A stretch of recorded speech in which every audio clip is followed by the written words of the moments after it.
memang sekarang ya tanah Arab sendiri memang yang memegang tampuk kekuasaan adalah Ali Saud yang kemudian dikenal dengan negeri Saudi Arabia. Kalau memang bukan Ali Saud siapapun itu, tapi kalau tatanannya Al-Quran ya, dan juga Sunnah, kita melihatnya karena itu, bukan karena nama pampangnya semata, bukan karena benderanya warna hijau la ilaha illallah ada pedangnya, tapi karena Quran dan Sunnahnya. Nanti pedangnya diganti tradisional desa keres, nggih monggo gitu loh. Tapi jangan sampai menghilangkan tatanan negaranya itu tadi. Nah, itu yang kita lihat. Tapi memang banyak sekali orang yang benci. Ya, orang yang benci, jangankan orang, bahkan ada seorang muslim ya, karena ini sudah fitnah yang sudah besar sekali kami sebutkan namanya ya, yaitu Abu Bakar Al-Baghdadi. Kemudian contoh yang lainnya orang Maroko yang kemudian tinggal di Lebanon,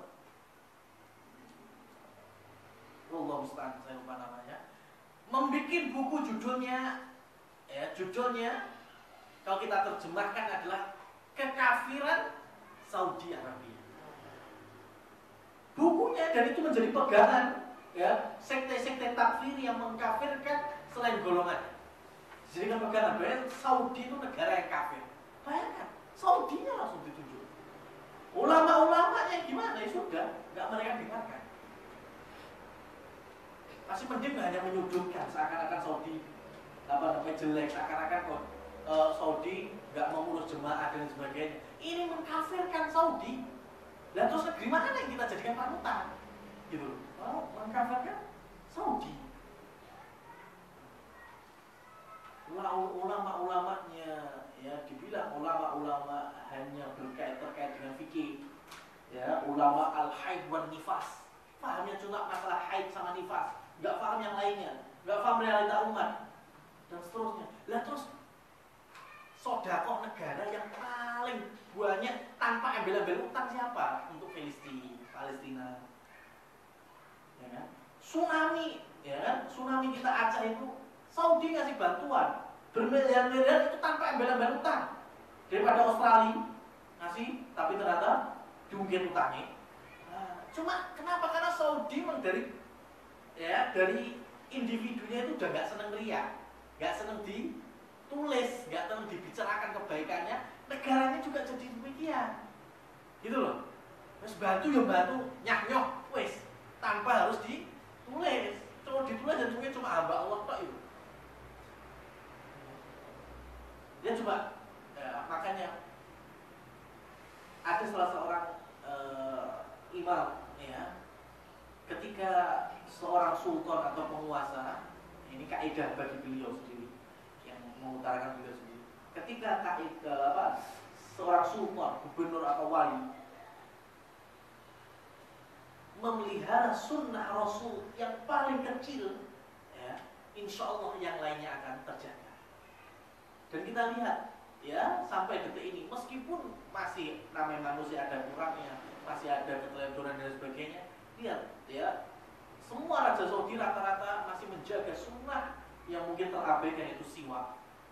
Lihat digamis-gamisnya raja-raja Saudi itu, kalau nggak pulpen, siwak.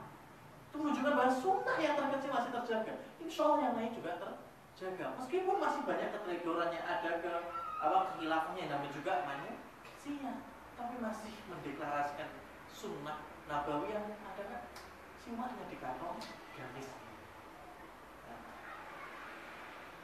Dan kemudian keluar-keluar setiap ada kebaikan, keluar-keluar tidak seperti itu Saudi.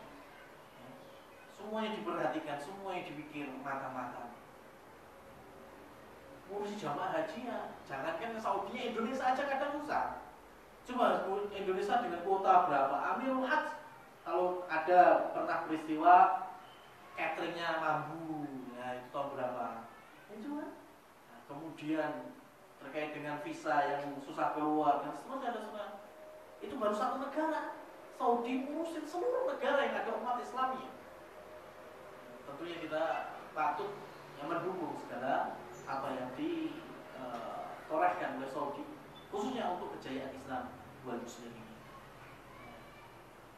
dalam masalah kebenciannya tentunya benci, apalagi orang-orang Syiah kami katakan tadi, karena mereka kita tahu bahwasanya di Yaman ada fitnah Syiah dan juga Sunni yang begitu besar, sehingga Arab Saudi pun begitu juga atas dasar sekutu-sekutunya itu negara Uni Arab ya berperang atau membombardir Husiyu, orang-orang Syiah Al-Husi yang ada di Yaman. Otomatis orang Syiah yang lainnya juga panas. Dan satu tempo atau satu masa ya paling gampang jegal Saudi apa? Ya pas musim haji. Selain musim haji susah, gimana caranya? Kalau musim haji kan wah, pemberitaan semuanya ada di haji. Jegal saat itu bisa namanya tercoreng, ya namanya buru. Wallahu ta'ala bukan kita memutuskan. Ketika nanti Saudi, ya kan, nanti Saudi ternyata meninggikan kuburan, kita dakwahkan ke Saudi bahwa itu bukan termasuk syariat. Ketika Saudi, ya nanti memakai tahlilan, ya kita dakwahkan itu bukan syariat. Paham maksud saya? Ya, ketika nanti, ya Saudi, ya menghalalkan yang namanya libur nasional.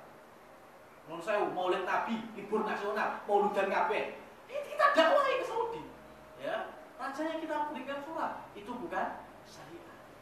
Namun ternyata sampai sekarang Saudi adalah satu-satunya negara yang terjaga akidahnya, ya, terjaga manhajnya. Meskipun kalau person per person, ya jangan tanya, kita nggak bisa nilai orang per orang. Orang Saudi masih ada yang maling, ya jangan salahkan Saudinya. Oknumnya maling itu. Wallahu ta'ala. Ada pertanyaan lagi? Oh, yang ketiga belum, yang ketiga. Apa tadi? Oh, baik. Untuk kiriman surat ataupun sebetulnya lebih baik kalau mengirim, ya, intinya seperti ini, mengirim pahala untuk si mayit itu bisa sampai, ya, itu bisa sampai dari berbagai macam riwayat, dari berbagai macam hadis. Rasulullah SAW memintakan para sahabatnya untuk sedekah atas nama orang tuanya, kemudian haji atas nama orang tuanya ataupun saudara muslim dan seterusnya. Jadi intinya ngirim pahala, ya, itu nyampe, karena pahala ada yang tidak terputus sampai meninggal. Qata al-amal illa thalatha. Ya, semua perkara akan terputus kecuali 3 perkara. Seperti hanya sedekah jariyah, ilmu nafi', ilmu yang bermanfaat, dan waladun sholihan. Waladun sholihin yad'u lahu, seorang anak yang saleh yang senantiasa mendoakan orang tuanya. Jadi ketika kita mau mengirimkan itu sampai. Karena ada beberapa golongan yang tidak mau menyatakan bahwasanya amalan itu sampai kiriman untuk si mayit. Itu yang pertama harus kita pegang. Kedua, alangkah baiknya kita mengirimkan suatu amalan atau pahala yang sifatnya jariyah, yang bisa ngalir terus, seperti sedekah. Ya, seperti halnya sedekah, infak, ya. Kemudian dalam bentuk macam-macam, membangun sumur, ya, atas nama orang yang sudah meninggal, membangunkan masjid, haji untuknya. Ya, kalau korban ada hukumnya tersendiri nantinya. Ataupun yang lain sebagainya. Kalaupun masalah bacaan dan seterusnya, kiranya kalau bacaan tilawah ataupun Al-Quran itu kan lebih baik kita gunakan untuk ibadah kita, ya, untuk ibadah kita. Bukan berarti ketika kita membacakan kepada untuk diniatkan untuk simbian nggak sampai. Cuma masalahnya nanti kalau kita bilang seperti ini, fitnah yang di masyarakat terus menjalan. Dan anehnya suratnya itu aja, ya, suratnya itu aja. Kalau mau dibaca mulai ayat juz 1 sampai juz 30 ya monggo, tapi mungkin nggak ada yang tahan. Masih banyak urusan yang lainnya. Jadi lebih baik dengan alasan dengan perkara-perkara atau hal-hal yang bersifatnya sedekah ataupun infak. Wallahu a'lam. Assalamualaikum warahmatullahi wabarakatuh. Bagaimana dengan negara Arab Saudi yang isunya menghancurkan situs-situs bersejarah? Nah, menarik ini.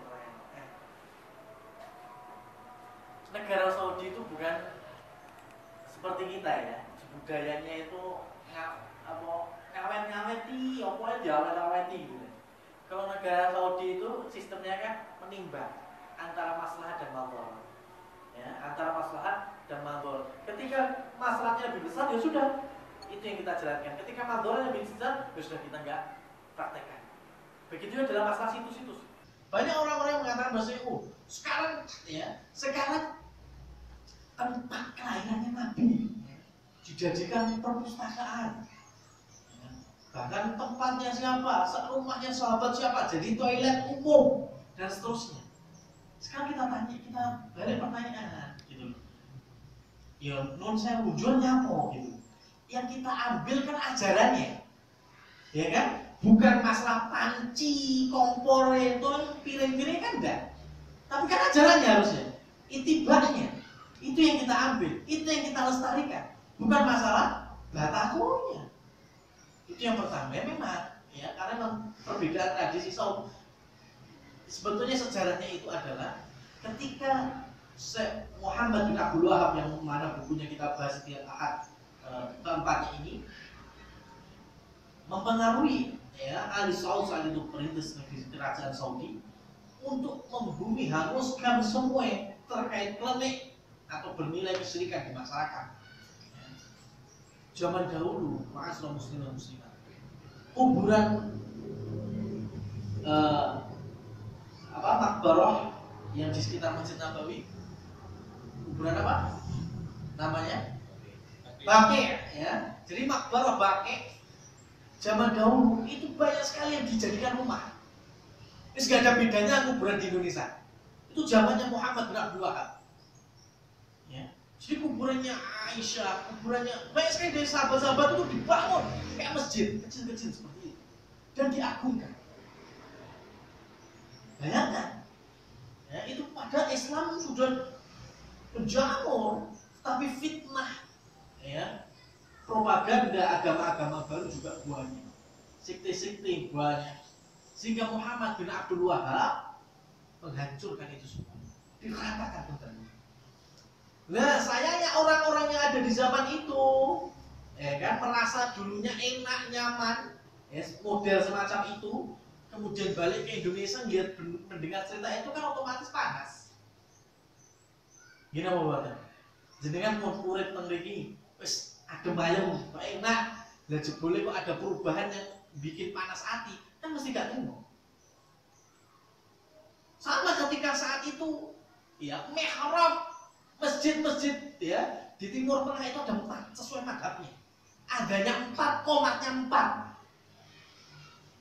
Yang madhabnya Maliki, wes ada Maliki, ya. Madhabnya Hanafi, sudah sholat sama orang-orang Hanafiyah. Yang Syafi'i ya sama Syafi'iyah, sama Hambali. 4 mihrab, 4 adzan, 4 komat. Setiap waktu sholat, bayangkan. Apa gak lucu itu?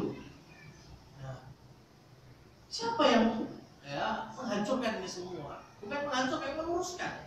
Bahasanya kita harus ada dalam satu persatuan dan kesatuan yang kokoh. Salah satu Imam Muhammad bin Abdul Wahab dengan perintisnya negara Saudi yaitu Ali Saud. Sudah, semua jadikan satu adzan, satu iqamah, satu mihrab. Lah orang-orang yang di zaman itu merasa 4 madhab enak, pulang ke negeri karena mau nggak mau jenah di sana, balik ke negeri, salah satunya di Indonesia ini.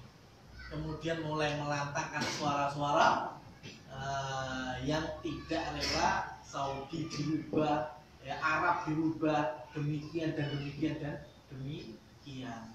Lebih panas lagi ketika ada konferensi Asia Afrika yang untuk OKI, ya, OKI yang pertama kali, ya, di Saudi. Indonesia, ya, sampai ke sana kan tidak diterima, ya, tamu Indonesia kan tidak terima dengan alasan karena masih memakai memberikan masukan harus berbagai mazhab dicanangkan di negeri Arab. Enggak direken sama Ali Saud saat itu. Tambah panas lagi. Maka kemudian santri-santri atau penuntut ilmu yang ada di Indonesia dianjurkan nek nuntut ilmu aja neng Arab nek, tapi neng Mesir. Panjang nih sejarahnya. Kenapa kok bisa seperti itu?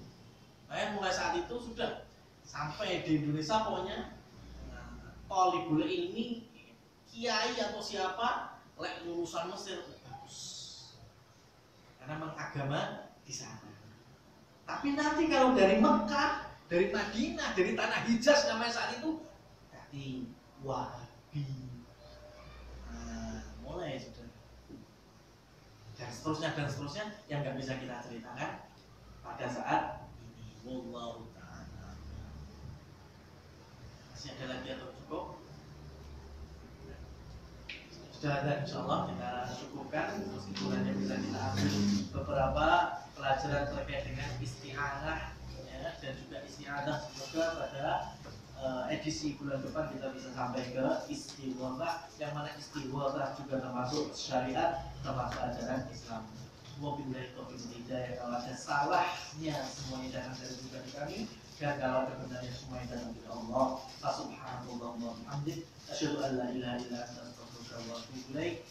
Wassalamualaikum warahmatullahi wabarakatuh.